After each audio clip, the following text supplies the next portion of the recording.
বাচ্চা ৬ মাস পর্যন্ত বাচ্চার পাকস্থলী বা কিডনি শুধুমাত্র দুধ হজম করার ক্ষমতাই রাখে। আসসালামু আলাইকুম সম্মানিত ভিউয়ার্স, আমরা অনেকে এই ভুলটা করে থাকি। কি ভুল?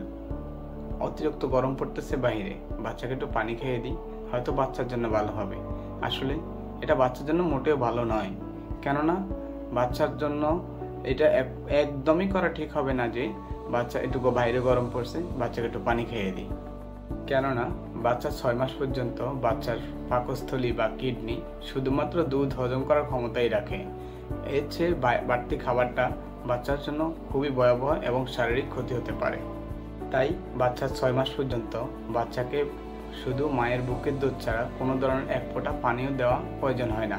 কেননা মায়ের বুকের দুধই বাচ্চার জন্য সৃষ্টিকর্তার অশেষ রহমত। ধন্যবাদ, ভালো থাকুন, সুস্থ থাকুন, আল্লাহ হাফেজ।